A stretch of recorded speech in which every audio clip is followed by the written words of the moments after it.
What's good, y'all? J Boogie in full effect mode. Bun down is the sound. You know how we do. This is, of course, the Lounge Presents podcast. We are live streaming on YouTube, which is what we're going to be doing going forward. We had to spend some time on Twitch, and that's all good and gravy. But we found that, to be honest, more people will jump on YouTube than they will on Twitch. So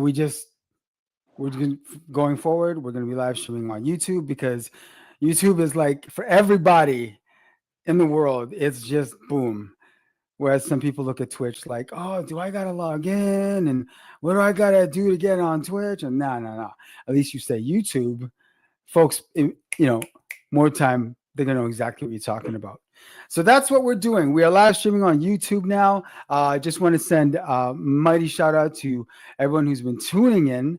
You know, the analytics have been tight. Reach engagements have been solid. You know what I'm saying? So definitely salute to everyone. We're not going to release any Spotify rap numbers or anything like that because Spotify is ass. But the numbers were good. Like, don't get me wrong. The numbers were dope. And typically every year we do drop the Wrapped, especially when there's like massive growth. And we saw a lot of growth over the last year. But things with Spotify are just so ass right now. It's really tough to openly, like, you know what I'm saying? I know we're broadcasting on Spotify and everything, but I mean, if you have a podcast and you're not on Spotify, TBH, you're not, you know, it's not going to go too well, kind of thing. So, but I do want to thank everyone because when I looked at those numbers, like, damn, okay. That's scary. Yo, okay. I am not mad at that. And you know what? When I see those numbers, it gives me really, it gives us a lot more reason to continue doing this because it shows that it's resonating. And the one thing that's come up, one of the major sticking points has been how people have appreciated how we're not doing things the way a lot of other podcasts are doing. And I mean, yeah, that's basically it. We're not, don't come here for tea, don't come here for gossip. That's not what we do here. There's enough platforms that are doing it and they're doing it well. So go ahead and go to them for that type of stuff. But we've always been, since day one, about the culture. Since day one, we've been about the culture, all the elements of the culture, all of the participants in the culture. And it is for that specific reason why we ask someone like this group of people here that you see in front of you. We've got 5 individuals in frame right now representing none other than 393 Dance Troupe. Hey. Oh, damn. Now, just a little preamble about 393 Dance Troupe. So we have some association with Studio 393. We very much believe in the programming that they are able to provide for the community and the programming that has come out of, GAP. So nothing but mad support for 393. So when you see all the good work that has come from 393 and you see all of the artists that have come out of 393, obviously, because of most folks are familiar with me personally, and when it comes to hip hop dance, it shouldn't surprise anybody that 393 Dance Troupe would be in the lounge space because I mean, if you know what I'm saying. So it just made like so much sense to finally get you guys into the lounge space. Well, I've followed since around Jump, just kind of followed from afar and kind of watched your movements and see what y'all about. Not that I felt like you needed to like be gay kept or anything like that, so don't get it twisted. But I mean, look, we're gonna be completely honest, right? We're straight up here in the lounge space. Whenever you see the word hip hop attached to anything, you know what I'm saying? You should, if I'm going to be completely honest, you should side eye it. You should, you know what I'm saying? Does it rep? You know what I mean? So yeah, obviously, when you see something that has got the name hip hop attached to it, and then you see, progression, and it becomes very obvious that this isn't a fly by night thing, then you know, okay, you know what? I think it's time. I think it's time to get them, on the podcast, learn more about their journey and the culture, and you know, give back a little bit more to 393, because as products of Studio 393, I mean, it's just apropos to get you up in this. So thank you very much for taking time out to spend with us this evening, live streaming right here on YouTube. Now I'm going to let everyone introduce themselves. Can I go first? Yes. Oh man, see, this is what happens. Okay, just to preface. Okay, so my name's Dana, and I've been dancing, I think, with 393 Dance Troupe since, like, especially pre-COVID, like 2018, 19. I don't know. It's been a long time. I started out like in high school, so that's a long time. Hey. But it's funny because every time there's always speaking stuff, they always point to me. It's like Okay. always, this is a fun fact. So always every time there's like any like MC intros, any talking stuff, they're like, Dana, go. And that's just because I don't know, I just like to yap. I'm a She's our yapper. speaker. So but I'm gonna keep it short and sweet just because there's like 5 of us. But yeah, this is me. Guess I'll go next. I'm JR.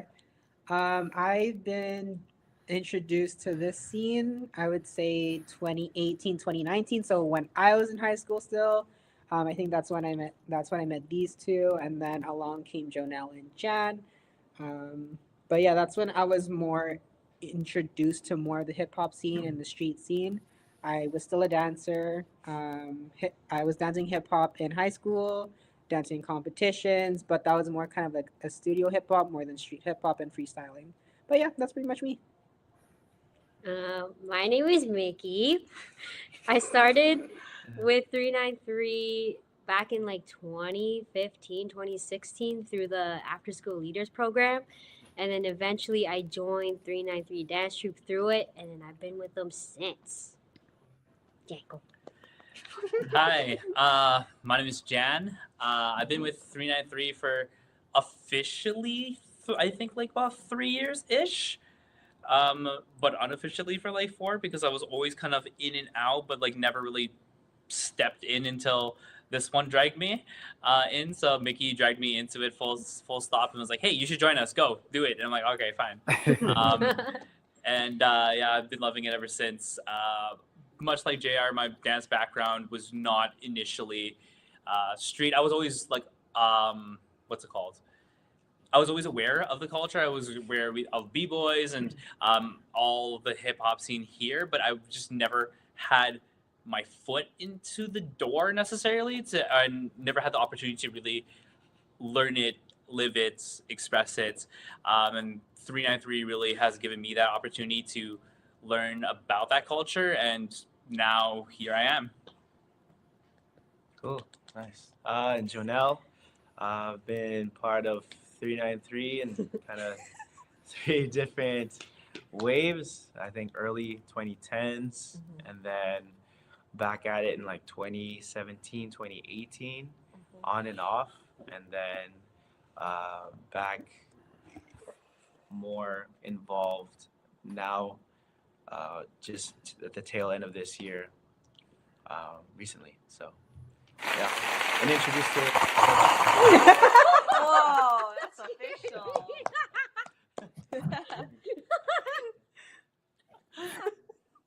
All right, that is dope. Love it, love it. Now let's get right into that first question. Whoever wants to start, whoever wants to pop it off, go right ahead. Tell us, how were you first introduced to the culture? I can go. Yeah. Oh, Jen, Okay. Yeah, Okay. go So I think growing up, I was always like exposed to hip hop just because my cousins growing up in the 90s always like threw stuff at me. Like I think the earliest album I can remember that was like hip hop, quote unquote, would have been the Blueprint 2, Jay-Z. Okay. Um, Yeah, and then because my cousin would always play like 50 Cent or Jay-Z in the car and whatnot. So music-wise, I've always been exposed, but never really knew what that meant until I started dancing. And initially, when I started dancing, it was through K-pop. Oddly, just follow along, follow along. So I started with K-pop back in I think 2009, and so I first started dancing because of K-pop, and then through there I found the world of choreography. From there, uh, found out who the choreographers were. So people like Sean Evaristo, Lau Beninga, Keone, and Mari Madrid. So a lot of prominent names within the movement lifestyle and choreo cookies. A lot of these like kind of like giants in the choreography scene. Hmm. But there was a certain video that I watched. It was called Urban Paradise 2010 Freestyle. And from there, I was fully exposed to what actual hip hop was: breaking, bone breaking, popping, locking, whacking. I just didn't know it at the time, but that's my first kind of encounter with it. And then it wasn't until I met Dana in university that kind of snowballed into joining 393. And then through 393, learned what hip hop truly was, and not just a genre of music and not just a genre or style of dance, but really an entire culture in of itself. So my journey, oddly enough, came from K-pop, but then uh, now has grown to be this big love for the culture. Just as an aside, since you've got the K-pop background, I think I'm gonna have to train with you a little bit to get my K-pop in, because like full disclosure, Yeah. not really like familiar with the culture at all until I watched K-pop Demon Hunter. Oh no! There it is. I was waiting There for it the is. drop. I was like, oh. There it is. Movie. And I can't front. My curiosity was like, okay, well, you know what? I think I want to see a little bit more about this K-pop thing. You know what I'm saying? And I know there's locally. I know there's like a almost like a subculture of K-pop dance now. Yeah, and oddly enough, me and Dana run one of those groups. Oh well, look at that. Yeah. There. So, I founded my K-pop dance team in university. Okay. illicit dance crew is what we're called. Okay. What? Yeah, so funny enough. Since 2017. Yeah. Yeah. Okay. Yeah, so that's where my snowball started. Is Dana dragged me I love into that. illicit, and then after that, was like, "Hey, you should try out doing 393," and I haven't left since. So Word. Yeah, Okay. dude, Dope. it's a thing. It's like every anime convention or big event, they're there. It's like, it's a real. It's real. It's It's real. real. It's an illusion. Physically here. Yeah, it's It's a big awesome. thing. It's a big thing. Who's next? Yeah, you got front row. This one. I'm going in a rotation. I think for me, like kind of like what Jan was saying was like the music, because I remember back in the day.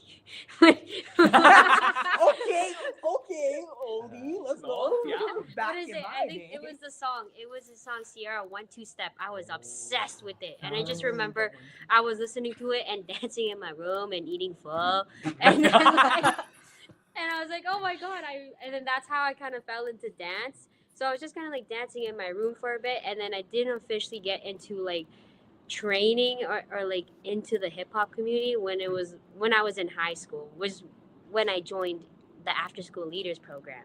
And that's how I met all the different like local artists and choreographers and like all the people who do all the music and stuff, because 393 offers like so many different things. Yeah. And I feel like that's how I kind of got introduced to everything.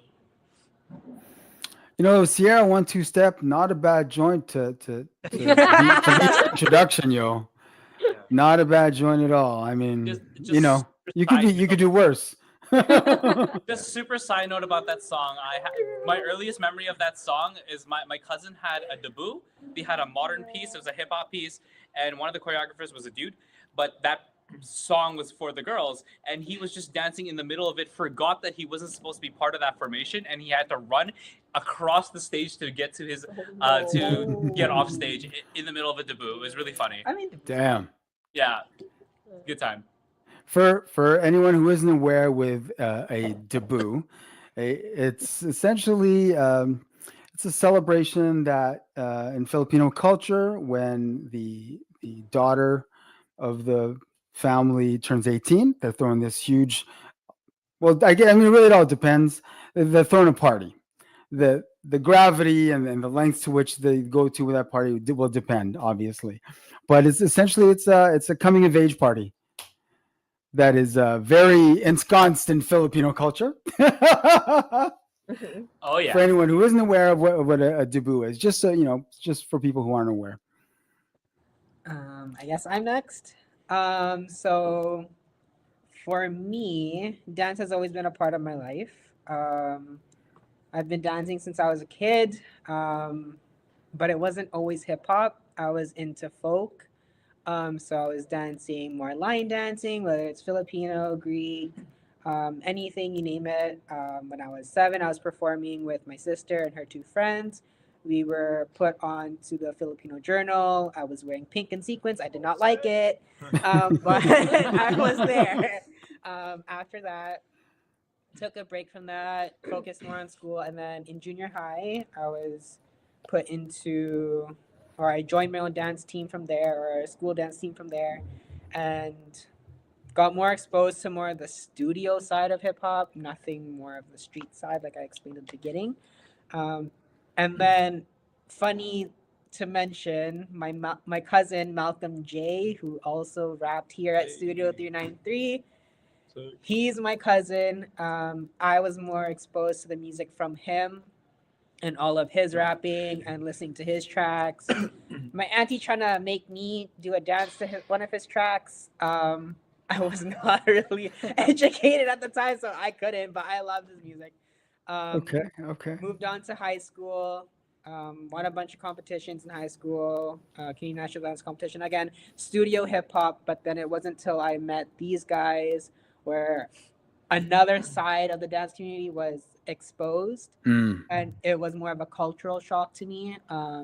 Like there was a totally different world happening out there, outside of the other doors that I'm on the other. So that I couldn't it was hard to explain because all these guys knew everyone. I'm just like, I feel weird. I felt really weird. That's when I totally felt like a studio kid.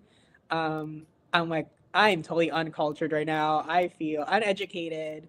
And that's when I kind of changed my mindset to be like, I kind of want to learn. I want to learn about this. I want to learn about this culture and show my friends back in high school or back in my dance team what's going on, teach it further so that the schools here or schools everywhere could actually integrate studio dance and street dance to actually show kids a different type of dance that's out there instead of just one simple product of what the whole broad word dance comes from.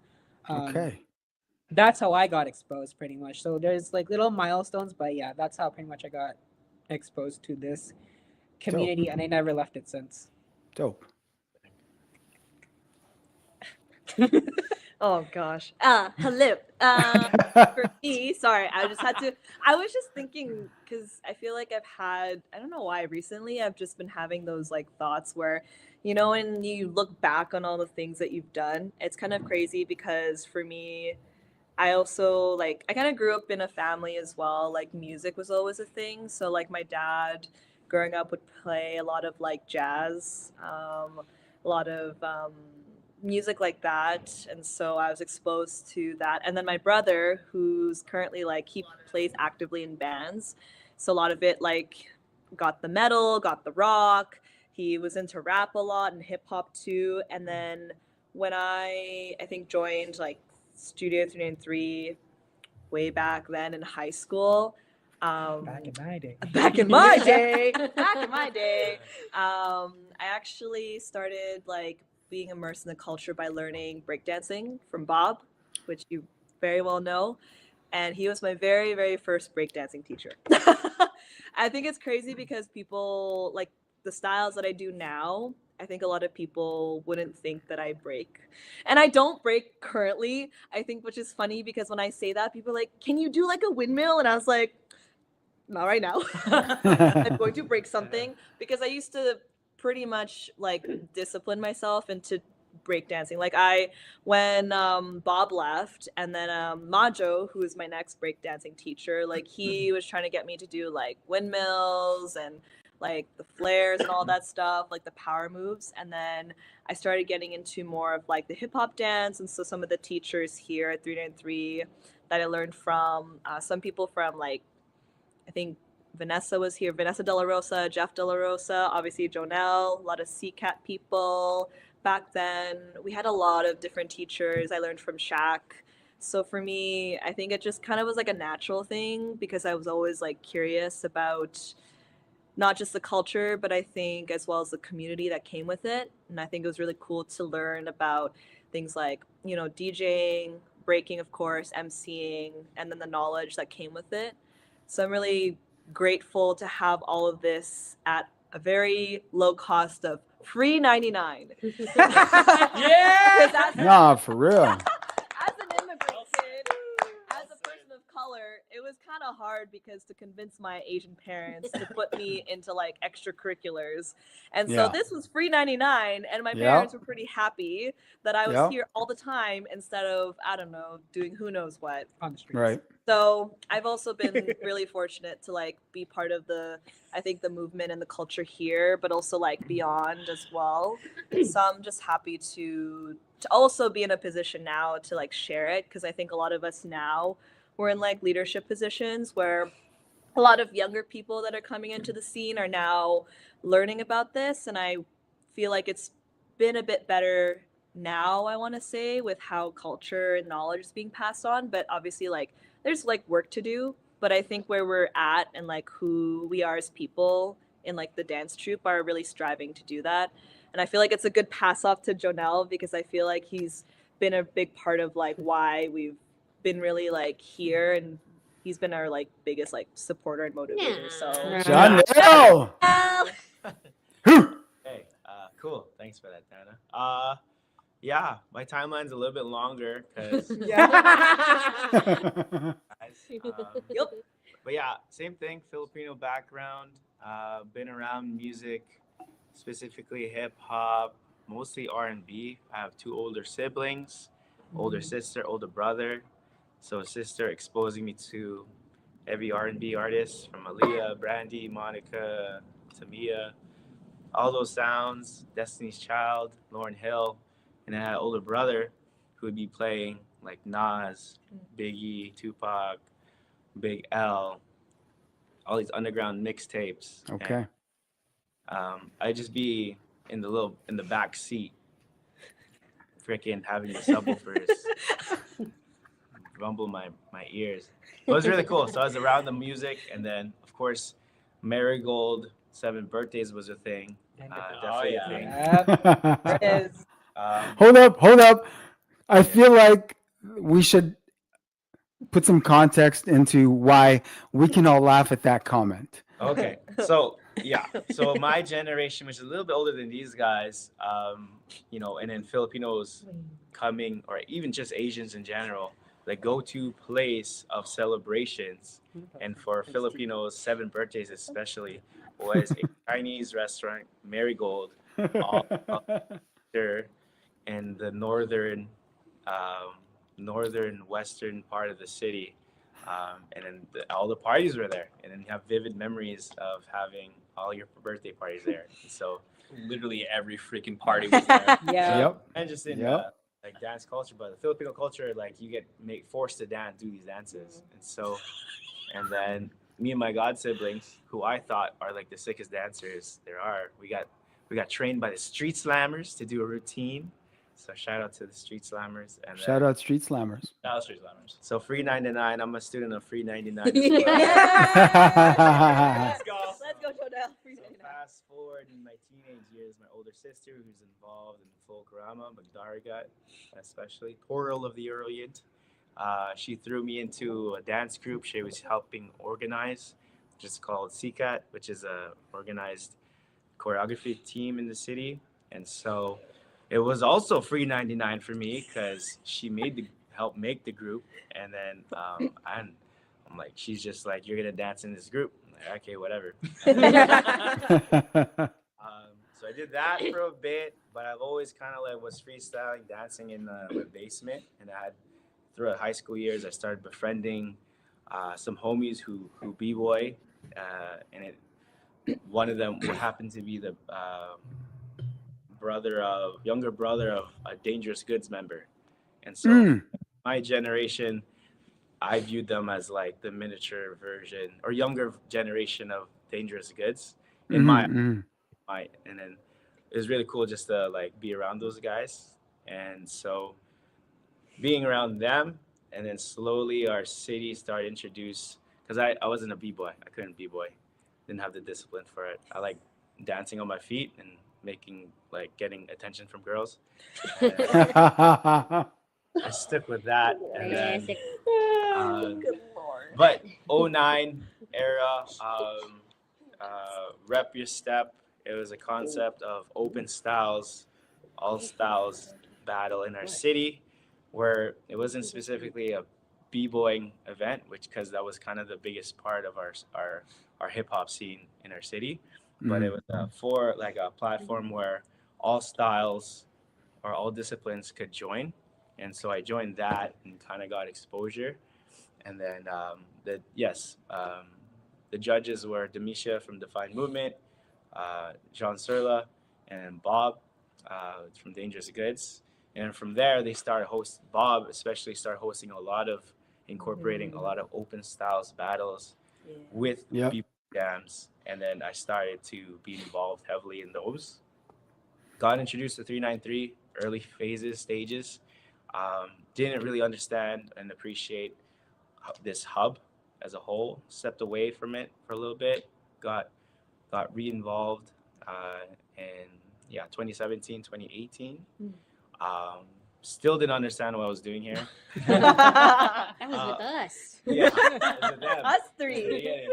And then call them the first three. And then, but the idea of like, okay, we're gonna do this a little bit different. It's not just gonna be routines anymore. Like you guys should at least learn how to freestyle, and then like be part of some jams and events, just so like you experience hip hop culture as a whole. And then since then, everything kind of took off, and now it's like their involvement in the community as a whole is like has taken off. They go to more events than me. They ask if I go. I'm like, I don't know. Because he's got 2 kids. I got 2 kids, but it's still Hey, come on. I read everything, which is awesome. We try to be. Yo, how old are your kids? 5 and 2. Hey. Yeah. Just Yeah. turned two. Boys, girls? One of each. Oh, damn, look at you. Yeah, man. Okay, nice balance there. Yes, sir. Yeah, see, I'm sure they understand. You know, when you got kids that young, yeah, not as much time for events and ting. Mhm. Solid, solid. No, that's sick. I love to hear it. I love to hear the commonalities that exist between all y'all, and I love hearing how each of you found your way to the culture, the various means and what have you. I had a quick question now for our K-poppers now. Based on what I see from K-pop, what I've seen on screen, obviously, I feel like it's a mix of, I guess, jazz dance, hip hop, and I don't know, something else. Am I off with that, or is that? No, I feel because it's all catered to like the music that is at hand, right? Because obviously Yeah. you can't dance without music, and a lot of the music is very like hip hop inspired. So a lot of times the actual companies that the either the groups or the artists would be a part of would hire or put on or get on board some like choreographers from the States or Mm. around the world who have Mhm. these different styles, whether it be doing like a house dance, or they're doing like whacking, or they're doing a little bit of like like very bouncy classic hip hop, whatever it may be, and incorporate that into their movement. So it's almost like, if you remember, like how NSYNC used to be, like Yeah. very boy bandy, where they would kind of incorporate those elements of like hip hop dance and whatnot, but Mhm. it's not necessarily, yeah, that's hip hop, but it's like you Yeah. can see that there's that influence there. Yeah. Yeah. Yeah. Okay. Okay. Do you think that the fact that K-pop dance's origins have roots in hip hop made it easier for you to look at hip hop dance, the actual hip hop dance, and say, "Oh, you know what? I think I can kind of see what groove they're on. I think I could easily, jump into doing this because I can kind of see what groove they're coming from." Hmm. It's interesting because you were talking and then Jen was talking. I think things that I appreciate and things that I don't like about K-pop, I think having both perspectives of coming from like 393 and then having my own dance team that Mhm. primarily covers K-pop, although we do and have branched out a little bit into like original choreo. It's interesting because part of the discourse that I always see, and I think that's always been an issue too, I feel like in some way with hip hop, is that when people try to copy, the dance and they try to Mhm. like put it out as a performance and a cover, I Mhm. think some people have issues with like the authenticity of it. Mhm. Like I always hear that as part of sometimes the Mm, discourse. mm, Mhm. While I think though at the same time, thinking about how a lot of these, we call them idols, right? And so like they kind of train to do this type of stuff. And part of the phenomenon, I guess, is that because the fans are so invested, like they want to go and learn these dances. Yeah. And then I think part of it too is just like having more people as well, like educating them.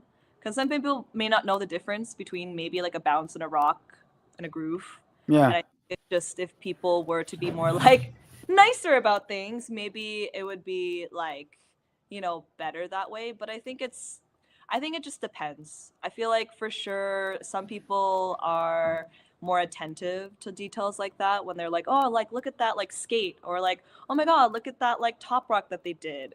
I think it's interesting to see how recognizable hip hop's become in certain like genres, and I think with K-pop, it's definitely like helped a bit too. And then sometimes it also goes in like wacky directions. Like I've seen now there's been a lot more of like the ballroom, like the voguing Yeah. involved in K-pop, and that's been still is kind of like an underground like type of Yeah. culture as well, which Yeah. is funny because a lot of people compare it to hip hop because we have like a commentator, that's MC, Yeah. and then you have like the music, which is also like you have your DJs and everything, and so it's interesting to see those two as well, like be in the same space because a lot of people say they're very similar in some aspects of the culture. Okay. Okay. Word. uh, I can get with that. just pertaining to your question, is it's more like easy to recognize these sort of things within K-pop, and or how K-pop going to hip hop, like you can get on like that same wavelength. I think definitely. And again, just to reiterate what Dana says, it kind of depends. Like for me personally, because I looked a little deeper than just the idol that I was like watching. I wanted to know who the choreographer was. I wanted to know what other things had they had going on. Mhm. And I think it takes a certain kind of person to one uh, be obsessed enough to kind of like look in deeper, but to appreciate the art that they're actually putting out. Yeah. And so for myself, I wanted to be more than just a fanatic of the one thing, but I wanted to see how deep does that rabbit hole go, and then from there I found hip hop, and from there, which is a rabbit hole in all of itself, obviously, Yeah. but I love it. So I think for what you were asking, yes, you can find the parallels. You can find that same wave, like you can find those same grooves, but it has to take a little more effort than just, oh, hey, look at that. Yeah. Yeah. Yeah. Okay. Say word. That's dope. Let me ask you this. We have somewhat of a multi-generational crew here. I have a little bit of experience with multi-generational crews. When the Midnight Breakers were, when we were doing our thing and repping for Winnipeg, we were multi-generational. We were composed of OGs from the original Midnight Breakers from the 80s and the new gen, which was like us. And when they were breaking back in the 80s, they weren't necessarily breaking because they had a love of hip hop. They were breaking because breaking was this new, crazy pop, you know, phenomenon that blew up in North America and then eventually the world. And getting caught up in it, in the middle of Winnipeg, Canada, I mean, really not that far fetched. So they weren't so much into it because of the culture. The new generation, us, we're coming from the culture. You know what I'm saying? So we were looking at it as, this is our contribution to the culture. This is why we're doing this. You know what I mean? And so that generational divide sometimes made decision making difficult.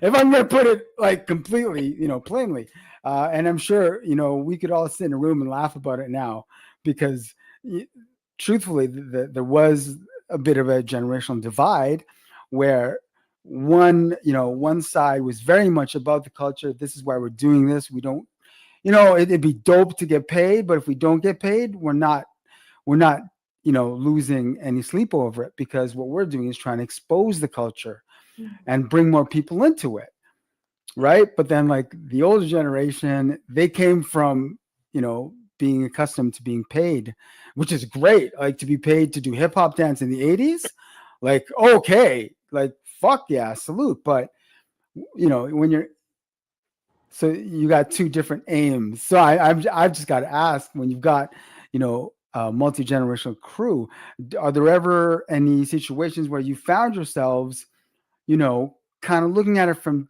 two different lenses and maybe not quite seeing through the exact same lens, and how you overcame it? Yeah. You good? Wrong hole? I don't know. You are Try. I don't know. I don't think so. Like these guys have been super cool. Like, sorry. Yeah, no. Like, I even stepped away for a little bit to give them space to do their own thing. Are you I feel like I'm gonna cry or die. But no, like, I don't think we've ever, like, I'm pretty open with them, and we make like decisions as a whole. Decisions as a whole. And I'm always asking for feedback, and then they have ideas. I'll just say like, "Yo, go for it." Like, these guys, I just threw out a seed like, "Yo, would it be cool to throw like a jam?" And then like these three made a jam, a jam on their own. And they're like, "Yo, Jonel, what do you think about this?" I'm like, "Fuck, yo, that's." I wanted to do that shit. And, that's cool. And then and this guy now, he's doing a jam as a fundraiser to support the big jam. Small jam. Small big jam to jam. the Small jam to big jam. But I think I've always like stressed like ideas and like just being ways to what do you call it? Just coughing, try it. That's right. Just be involved in the community. Like, your involvement in the community is more bigger than just like performing or doing a gig or winning a battle. Oh, Like yeah. bringing in the next generation. Like, you don't realize your presence out in the community is just as important as like, just dancing. Does that make sense? Mm-hmm. I don't know. You guys talk. You know what? You mind, Taylor? Yeah, just to build on what Jonel said, I really think that like as a whole, guys, come on. As a whole, we kind of are united in this vision of like wanting to expand the community, wanting to get more youth involved within the community, whether it's simply just putting on more classes, going to events, traveling for events, trying to make new connections. We're always talking like, oh, wouldn't it be cool to do this? It's cool to do that. And obviously, not every idea goes through, right? Just how human nature is. But for the most part, all of our ideas are kind of in the same ballpark of things. And really, I think it's due to the vision and leadership of these four, really, because the rest of us kind of just like follow their lead, and it's really these four here that kind of pushed, hey, we want to do this, and then kind of the rest of us kind of just follow. Okay. Dope. Now, the next question I'm going to ask you, I don't know how long it can take you to answer this, but I really want to know why you do what you do. Why does why does why does 393 Dance Troupe exist? Why? We all preface saying he's gonna ask us Why? Okay, sorry, we didn't get to hear that half of the question, but can you repeat that a little bit because No we all problem. started laughing. Obviously, you anticipated the question. To why we do this? Yes. Why do you do this? Why do you work with the team that you have right now in 393? Why do you do what you do? Well, first, I know it's because we love what we do. We love the art that we portray. Whether it's paid or not, we still like to do what we do. I know some of us like to use dance as an emotional outlet. You know, when things get stressed, we use that. We use dance as a way to get our feelings out, for us to process what's been going on, so that we can think more clearly. And also, it during those times of stress, the most amazing creative ways of making choreos, like choreo sets, actually come to light. So, like for me, from my like, I can speak for myself when I say I use dance as an emotional outlet for sure. Okay. It also helps me with my creative side, help me think outside the box for my daily living stuff. I know, I think as a group, we want more people to be part of the culture. We want to see another generation come by. Like the three of us, we're already a generation, but we're looking to see the next generation take the torch from us. Let us teach you guys what we can do, and then you can teach that further into the future, so that this culture does not die.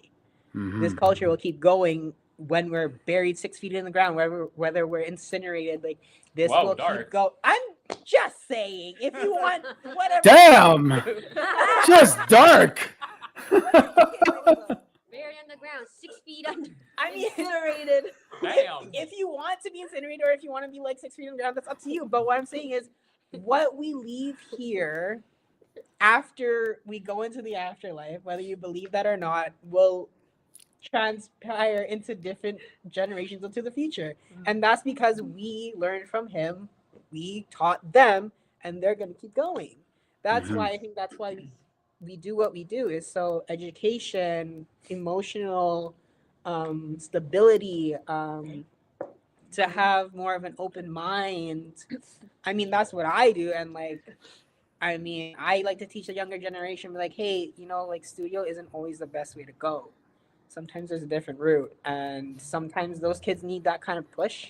At least for me, the way I look at stuff. I don't know about these 3, 4, but like, yeah, that's how I look at it. I don't know about you guys. Nikki? What he said.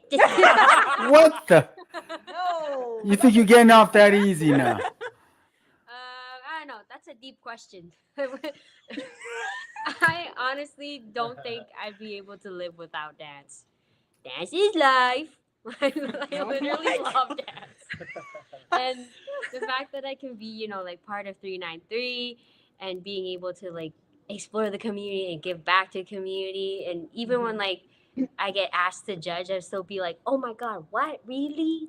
And then when people come up and they ask me for feedback, I'm like, oh my God, I barely even know what I'm doing. Like, how am I supposed to let you know, like give you feedback? It's like such an honor. And then, you know, to be in that position and then to be like where I am with everyone else. Like, I remember when I first started back in the day, I keep saying that like I'm so old, but like I remember when I first started, I was like first started in freestyling, I was like not about it. I would go to battles and watch, but I would never like actually enter a battle because I'd be like, oh, I'm not Yes. ready. Yeah. I'd be like, I'm not ready. I don't think I can do it because it's scary and it's intimidating. And then like eventually, like my mentors like Callie and Jonel kept pushing me to enter, and I finally did it. And now here I am, like almost in every battle. Yeah. There you And go. Yeah. how many again? 2 or 1? You won 1, right? 3. You won 3? Was it You know, three? we're not naming numbers, man. He like does not count. Yo, I think Mickey can speak for all of us with something she had said. When you said dance is life, yo, I know that resonates with everyone. Oh yeah. I know that resonates. Okay, that like no truer words can be said. Mhm. Yeah, like through all the broken bones and us getting sick. It don't matter if you're sick. Put on a mask, you get on dance floor, and you let it out. That's the best way to get better. We don't need Vicks. We don't need Tylenol. We don't need Advil. You know, we just need music and a dance floor, and then we're good. There you go. There you go. Yo, there was mention of putting on jams. I feel like y'all aren't quite finished with putting on jams. No, we just started. Yeah. Okay, let's go. What's planned? What's in the woodworks here? Our first battle Yeah, like the one you guys organized. What 2 was that? years ago? 2 years ago. Yeah, Style because Style Fusion. Style yeah. Fusion itself, Volume 1. And then we just did Style Fusion Volume 2 2. this year. Yeah. But we did a 2025. Pokemon theme. And then now we're working on Style Fusion Volume 3 Okay.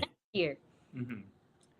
And then because I'm inspired by these folk, and I wanted to help fundraise for this specific battle because we want to try to make it as big as possible, Mhm.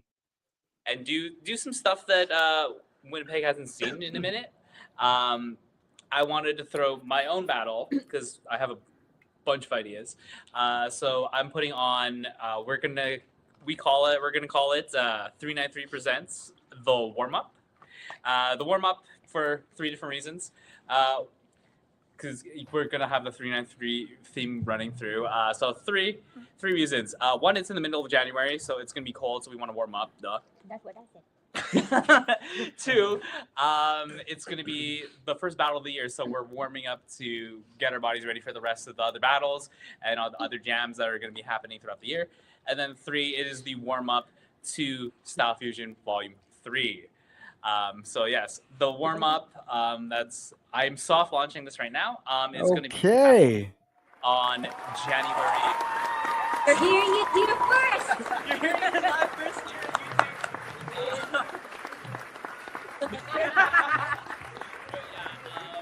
Yo, that's sick. Yeah, so it's going to be happening Winnipeg, January 17th, I do believe, at the Graffiti Arts Gallery. Hey. So if you are in the area, please show up, be there, support, and all the funds and proceeds that will be accumulated over that afternoon are all going to go towards Style Fusion Volume 3 so we can throw the best possible battle Sick. with the very limited amount of funds that we have. Sick. No, that's dope. I love that you're throwing a battle to fundraise for a battle. That's fucking dope. I love that shit. Yeah. Damn. We just Okay, and bumped that's January 17th? January is wait, I have to double check. I have to make Yes, sure that yes, it is. The 17th, 17th, 17th. The warm up? No, We all I said forgot it because yes. I'm nervous. We all said yes. Yes, January 17th. 2026. Solid. Okay, well, yo, make sure you come back so we can help promote that jam. Hey! For real. Nah, for real. Make sure you come back so you can help promote that jam. Yeah, damn right. Let's go. There you Sick. go. Okay. Dope. Yo, I knew this was going to be a dope conversation. We could honestly go on for much longer because if you know anything about, folks who dance, yeah, we can talk about dance forever. That's for damn. That's for damn sure. Damn. You know what I'm saying? Like we could go on forever. But I want to thank you for taking the time out to spend time with us in the lounge space. Want to let you know that love what we're seeing with 393 Dance Troupe. I love especially a lot of what I've heard here this evening. A lot of what I've heard, I feel good knowing that your heads are on your shoulders. You know what I'm saying? I feel good seeing that you guys are doing this for the right reasons. And that might sound OG, but I mean, I just got to be real. It makes me feel good to see you guys are doing this for the right reasons, that your heads are in the right headspace for why you're doing this. So I commend you all for that. Salute all day. Thank you. And obviously, if it's not, if it's not already plain, anytime you have something to promote, anything 393 related, come back on. Let's help you get the word out. You know what I'm saying? We got like really, we got decent, we got a decent audience mix where, yeah, sure, locals watch, but when you come on the Lounge Presents, guaranteed there's more eyes on you than you realize outside of Winnipeg. So when you're doing Ting and Ting, we want to get you on so those same eyes can see how consistent y'all are being with what you're doing. Okay? Wait. Sounds good. Solid. Thank you very much again. And until we get you back in lounge space, 393 Dance Troupe up in this motherfucker.